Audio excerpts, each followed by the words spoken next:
Hello, everyone, and welcome to the third day of programming around the Games for Change University Student Challenge. I'm Jess. I'm the Events and Program Manager here at Global Game Jam. The Global Game Jam and Games for Change Student Challenge is a partnership where it is around a game design competition that invites young people to create digital games inspired by the United Nations Sustainable Development Goals. So the challenge is a platform for amplifying student voices, empowering young people to imagine creative solutions to social problems and see themselves as engaged students, citizens, and change makers. This year, the challenge tackles 3 social impact themes: Nurture Yourself with Nature, Peace Formers Challenge, and today's topic, which is Outplay Hunger. Joining me now today is Jen with Take Action Global. So if I can just welcome everyone to the stage. Hi. Hi, Jess. Hi, everyone. Hi. Thanks for having us. Of course. Thanks so much for joining me today. I really appreciate your time. Well, we're really excited to be here, and I know we have about 30 minutes to go through some ideas and activities. We also have some examples from around the world around this topic of outplay, hunger, and bringing the global goals into gaming. So excited to be here. Thank you. I'm really excited to see what you all have about this topic, definitely. I hope that if you're watching live or if you're watching after the fact, that you get some ideas on what elements you can bring into your game for this competition. So if you guys want to take it away, yeah. Fantastic. Thanks, Jess. So I am Jennifer Williams. We're going to be introducing our program and our work at Take Action Global and some of the projects that we've been doing over the past few years in association with the United Nations around the UN Sustainable Development Goals and this topic of coding for climate and the planet around outplay hunger. Today, I'm joined by 2 of my colleagues, Gabrielle and Luena, and so happy to see you both. If you want to quickly introduce yourself, it'd be great to hear from you. Gabrielle, you want to get us started? Yeah. Hello, my name is Gabrielle, and I am a senior university student, and I'm also a current intern at Take Action Global. I primarily work with research and writing, so I'm excited to see what's going to be shared today and share it all with you as well. Thanks, Gabrielle. Hi, Luena. How are you doing? Hi, I'm good. How are you? Great. I'm also a senior at USF and a creative writing student. I'm interning at Take Action Global and also working primarily in global research and grant writing. Perfect. And so Luena and Gabrielle are here to share some ideas. And as we go through today's topic, if you have any questions, please feel free to add them into the chat and we will watch for those if you're joining live. And then at the end, if you're joining on the recording, we'll share some information and some tips as we recommend for your project. All right, so let's go ahead and get started. So we're going to share a little bit about our work at Take Action Global. We are a community-based nonprofit organization. So we are built around people, and we have a large global community that are taking action on the UN Sustainable Development Goals each day. So we sit at the intersection of climate change and education, right in the middle, all around action. So this topic around gaming and game design is really important to us and to our community of global classrooms. So we'll be sharing a little bit about what we've learned from them over the past few years with some of our projects. So we started our work right after the UN had issued their UN global goals in 2015.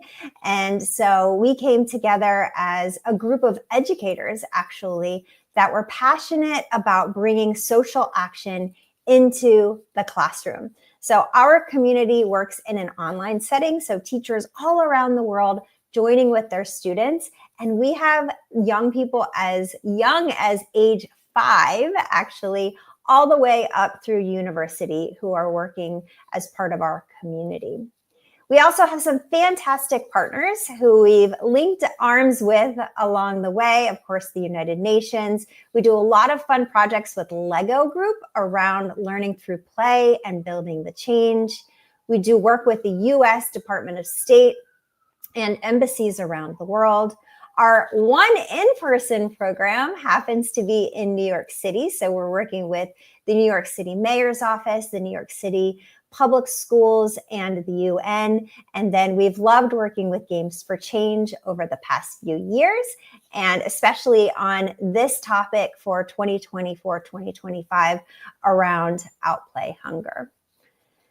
So the way we engage our community through global projects is in a number of ways. So most people know us for our Climate Action Project. This is a 6-week project that we have every fall where classrooms around the world, we have nearly 6 million participants joining from 174 countries, engage for 6 weeks around this idea of climate action. And they create solutions in all different forms. So they have art projects, they have advocacy campaigns, game design. We celebrate their work with Climate Action Day.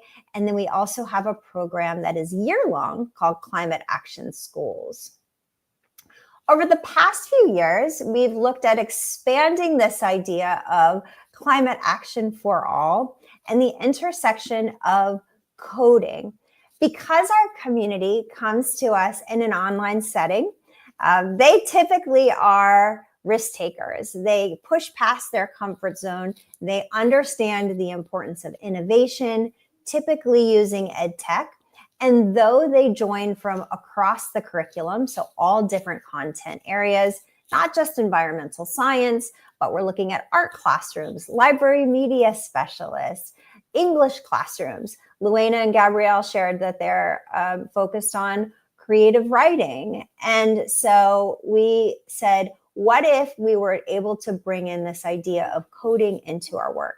So today we're going to be sharing about some of those projects that we've looked at with computer science, programming, and coding around game design as well, but also around this idea of food.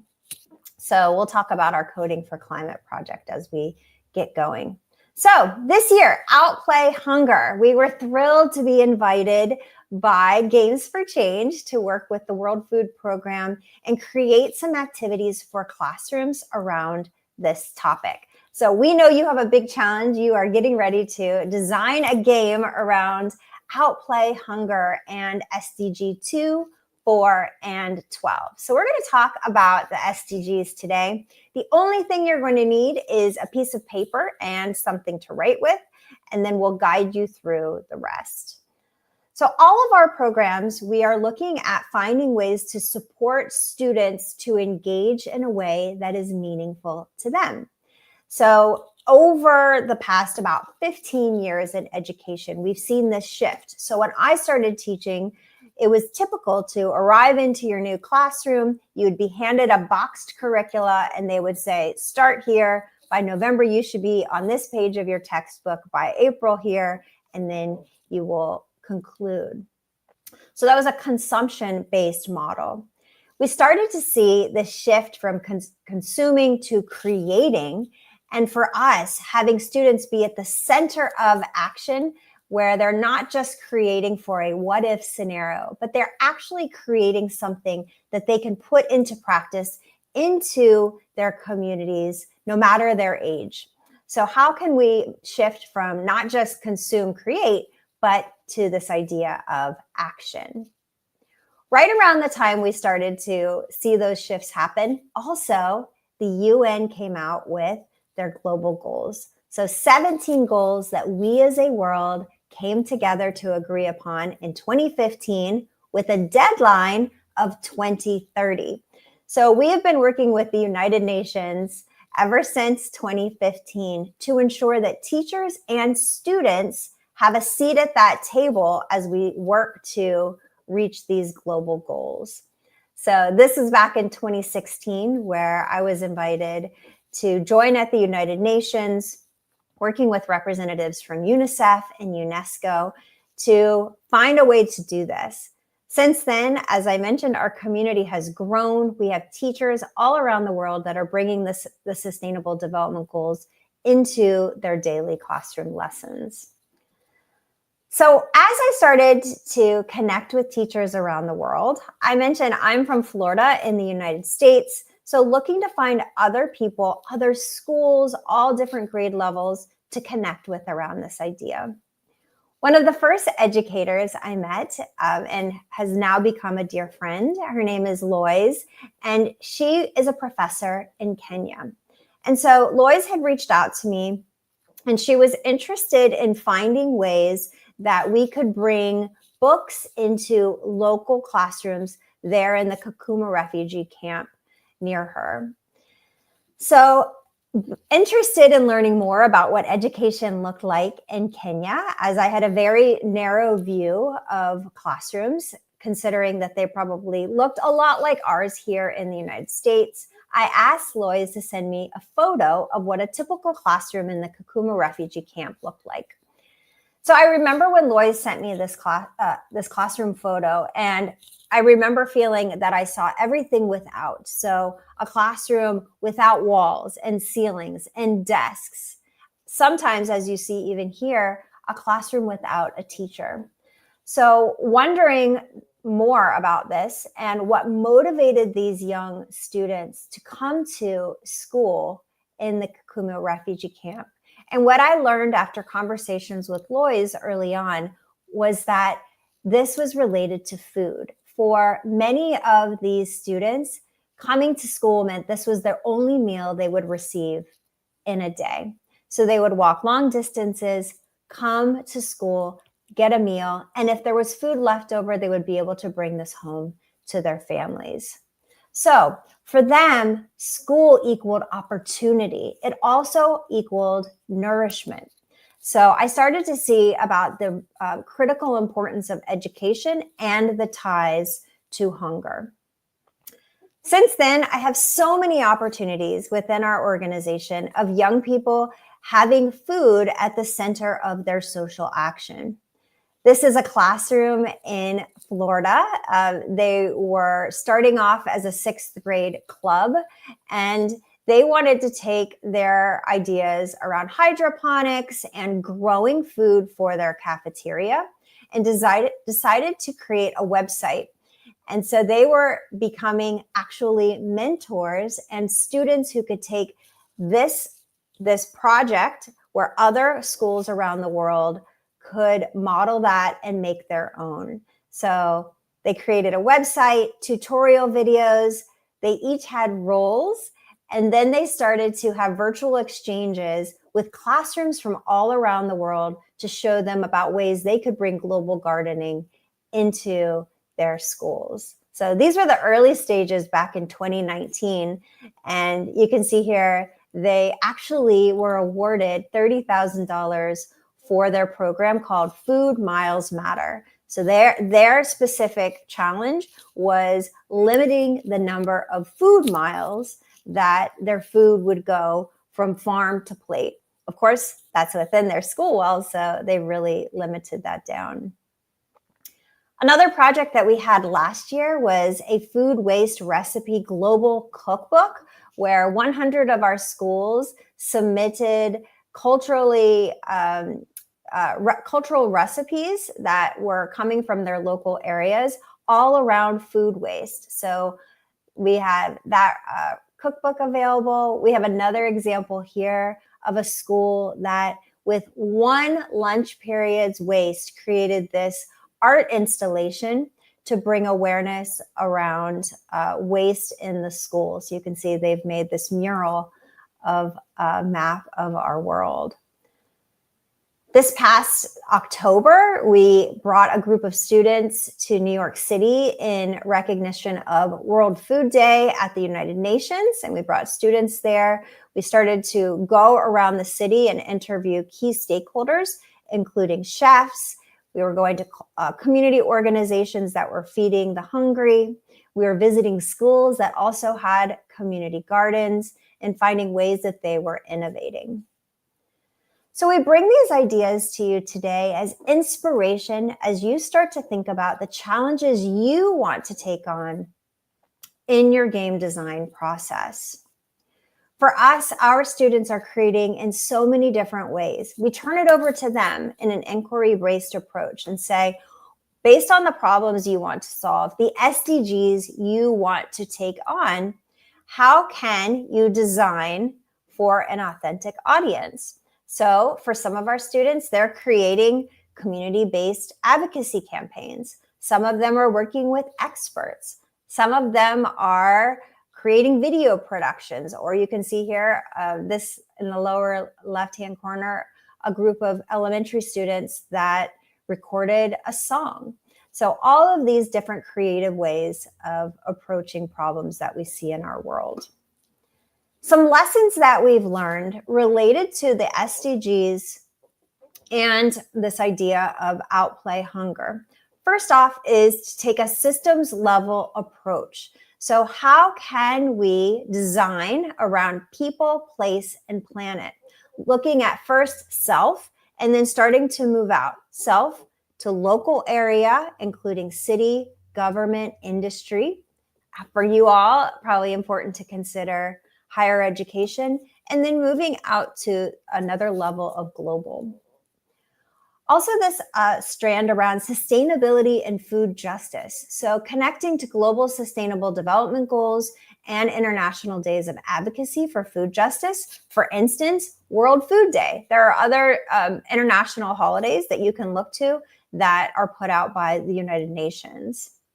And then finally, this concept around service and cooperation. So social action through storytelling, documenting, public sharing of information and experience, and connection to project-based learning. So you all have power as game designers. So you're going to be able to bring in all of these different elements and intentionally designing. We're going to talk about that a little later on with your characters, with your settings, with your topics that you are approaching. So there's so many different ways you can bring in, be it systems level, sustainability and food justice, and this idea around cooperation and collaboration.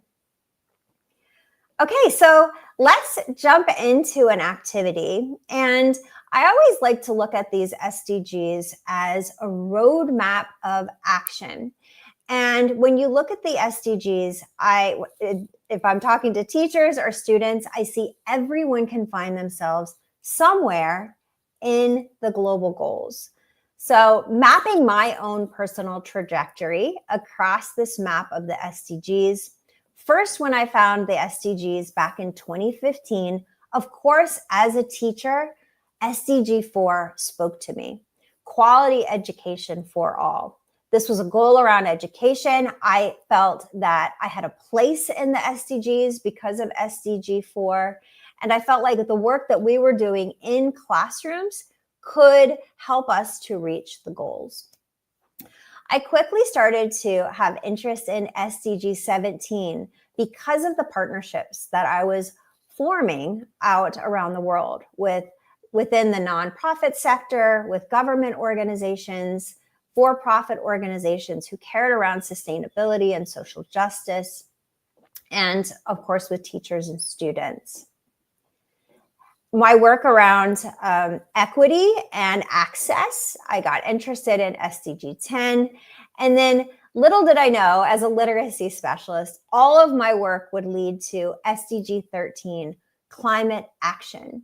So of course, I see all of my work across all 17 goals, but these 4 goals have really taken center stage with me in the work that I've been doing. So I'd love to hear from you. We're going to do an activity quickly here called a card sort. And when we do a card sort, this is a problem-solving activity that you can do to help you in your game design process. So all you'll need, as I mentioned before, is a piece of paper and something to write with. And Gabrielle and Luena have said that they're going to do this activity along with us today. And so we'd love to hear, after you conclude in the chat, we're going to give you some prompts too to hear about your ideas. So I'm going to guide you through the process, and then we'll chat a little bit on the differences that we might have.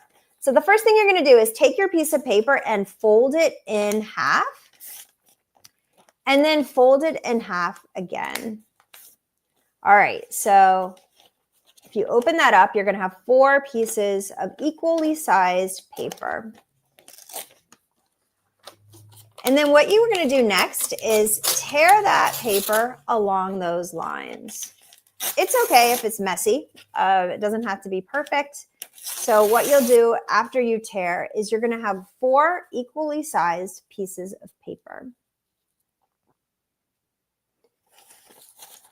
Once you have your 4 pieces of paper, then we're going to look back at the SDGs.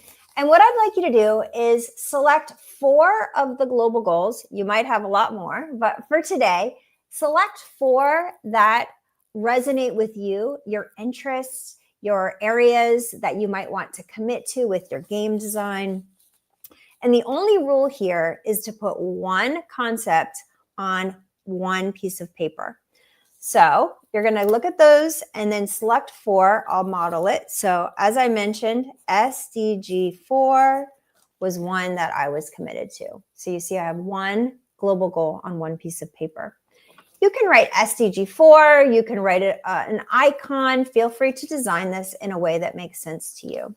Now go ahead and keep going, adding 1 global goal that you would like to each piece of paper.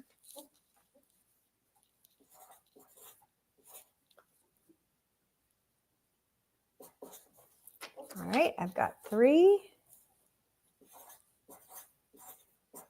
All right, now I have 4. So if you're watching the recording and you need a little extra time, please feel free to push pause and you can think through this process. And so we're going to keep going because the next step is you're going to take your 4 pieces of paper. I've already shared with you my 4 that I've selected. And what I'd like you to do is put them in order. Now, this is always a prompt that can stump some people.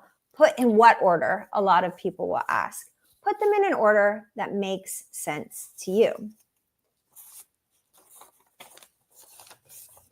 As I shared before, I kind of went chronologically on the SDGs that I've selected and the importance that they have for me. But maybe I want to, and that's kind of the beauty of having these physical items. You can manipulate and move them around. So you don't have to feel obligated to them. So I, of course, selected SDG 13, 4, 10, and 17. Luena, I'd love to hear maybe your 4 you selected and maybe the reason you selected the first one that you put in order. Yeah, so I selected SDG 2, 3, and 4, as well as SDG 11, just because I feel like for 11, sustainable cities and communities, I feel is really important towards, sustainability and progressing towards like a more clean environment that uses its resources in the best possible way. And then I agree that quality education is incredibly important. And I also feel like having zero hunger so everyone is well fed and having good health and well-being is important for like everybody's individual needs. That's great. Gabrielle, how about you? I'm assuming yours aren't the exact same as Luena, which is the beauty of this activity. There's no right answer. No, I selected 10, 5, 14, and 12. I primarily selected 10 first because I feel like all of these issues do correlate to some sort of inequality in some ways. So I felt like that could probably be the core driver of the other ones, which are like gender equality, which is also important to me, and life below water, making sure that any marine life are protected. They're reducing pollution for food and for their safety, and responsible consumption. So probably reducing plastic and that sort of thing to help that. It's great. So we do this activity with you all today who are joining in our audience to show that this is a way that you could very easily interview and learn from an authentic audience. So as game designers, you are getting ready to approach this new challenge. And so finding ways to connect with other people with different perspectives in your game design process is something that we always recommend. That, and this is an easy way that you could do this as you move forward through your process. So all you need is a little bit of time, a piece of paper, and some people with some different perspectives to help you through that process. All right, so thanks to Luena and Gabrielle for working with me on that demonstration. If you all are joining live, we'd love for you to add maybe your SDGs that you selected. Feel free to add them in the chat. We'll keep watching for that, and we'll come back in just a little bit. So we're going to wrap up with some examples and some resources. So I know right now you are looking at this topic of outplay hunger. We have created some resources for games for change around this topic. And these are activities that can be taken to the classroom. So feel free to use these as inspiration as well. We had selected these topics around food waste. We showed you we had created our food waste recipe cookbook, talking about food security innovations and being inspired by innovations that are tackling food security around the world. And then finally, school nutrition, which all three of these would be fantastic topics for a potential game that you're designing. We wanted to leave you with some ideas that we've learned from our global community. So I mentioned that we had kicked off a new project. This was for us something that we had been wanting to do for quite a while. And we launched it last year, a project called Coding for Climate. We're actually kicking it off this year for 2025, next Monday on March 17th. And so this is a project anyone can join. If you're creating a game with the Jam, feel free to submit it in. And we are going to be working with students around the world over the next few weeks around coding for climate specifically, which of course, if you have this topic around outplay hunger, that would definitely fit in. So we have taken our project and broke it into 3 phases. So, and this might be something that you want to think about with your game design challenge, but we're always starting with the environmental topic. We're picking the technology second. After we select our environmental topic, then we move into the coding solutions. So we're actually coding, not necessarily doing game design. And then we have global collaborations and sharing at the end. So we've teamed up with some awesome organizations who care about this topic, like Black Girls Code, Epic Games, Lego Fortnite, Earth Day, Microbit, and Scratch. And then students are creating, just like in our more analog ways that we were sharing before, they're sharing in a way and creating that makes sense to them. So environmental challenges is our first phase, and we break into topics. We gamify it a bit with leagues. So we have Land League, Water League, Ocean League, Energy League, classrooms from all around the world participating after they identify their environmental topic. And these could be around food, they could be around deforestation, maybe they want to create an innovation to protect the ocean. Then they will be selecting their coding solution. So it's open-ended. They can code in any way that works for them.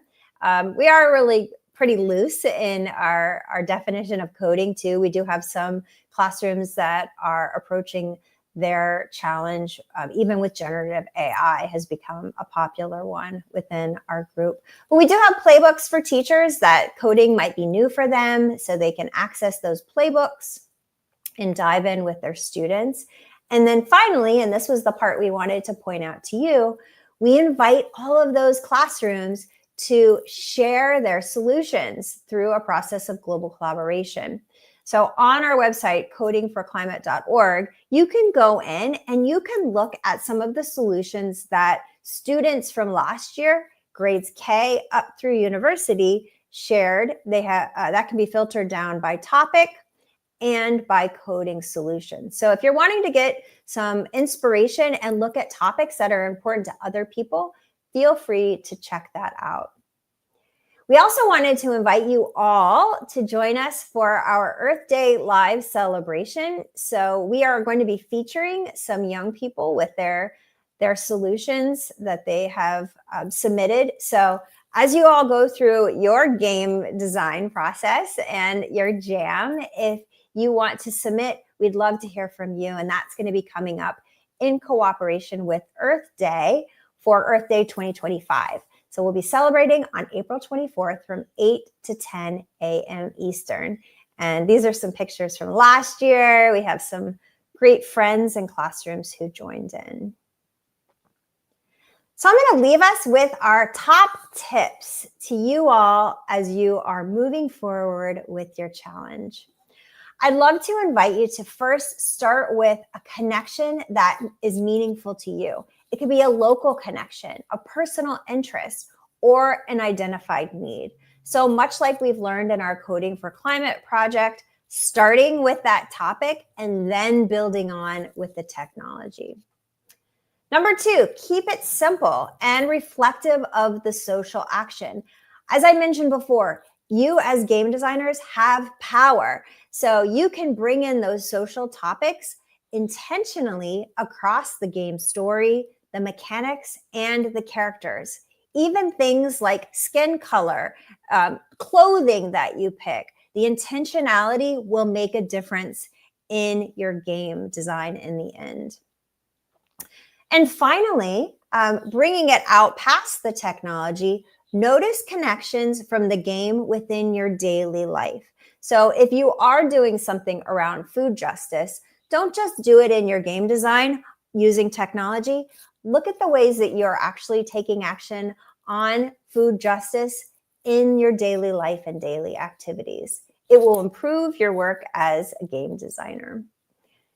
So with that, we'd love to leave you with an invitation to share back with us. We'd love to hear from you. Feel free to connect with us. I've shared my email address and my LinkedIn. Also, you can connect with us on our takeactionglobal.org website. And as I mentioned, we have Coding for Climate coming up starting on March 17th. And that's coding for the number for climate.org. So with that, Jess, I'd love to turn it back over to you. If you have any questions from the audience, we've really been thrilled to share with you all today. Thank you so much. I really appreciate you all taking the time to go through this. I think it's really interesting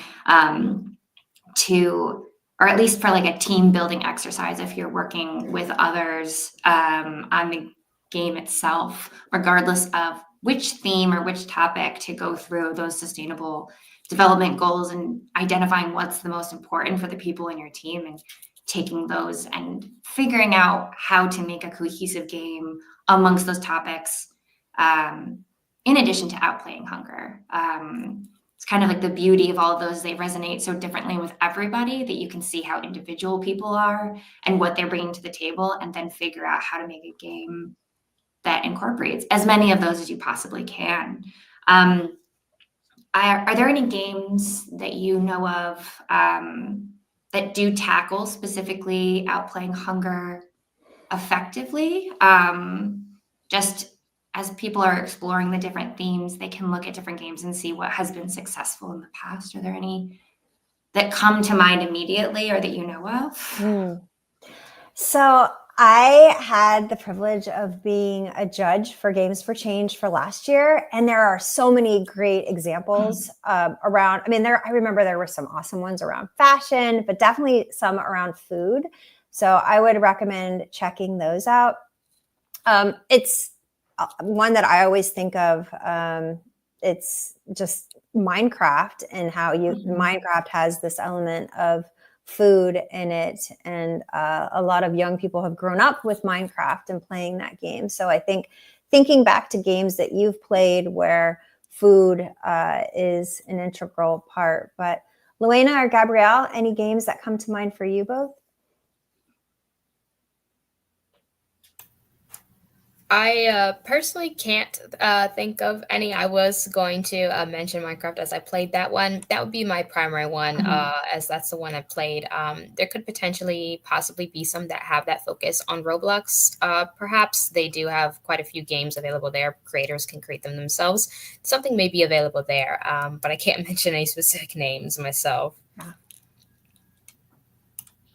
That's totally fine. If anything, that highlights that there's a need for more games like this, both within an educational sector and in the university stage. And I think almost most importantly is reiterating that to adults, because there's a lot of adults that could use the opportunity to be reintroduced to these goals and how they can incorporate them into their day-to-day lives in a more efficient way. Because it's wonderful to be teaching kids about this, and it's super imperative, especially now. But I think it's also important for us to be remembering that these exist as we're moving through life in the same way. Yeah. Wonderful. That really comes down to at the end of this half hour. I really appreciate you all taking the time to be here. Anyone who's been watching live and anyone who's catching this when it's on demand on our website and YouTube. We will, of course, put all of these relevant links in the description. So if there's anything that you are looking to check out, you'll be able to take a look at those on your free time. Well, Jen, thank you so much. Luena, Gabrielle, I really appreciate you all spending this time with me. And I really look forward to what games come out of this particular theme. Thanks. We've loved being with y'all and can't wait to follow along and see what types of games come out of the jam. So talk to y'all soon. Bye. Thanks.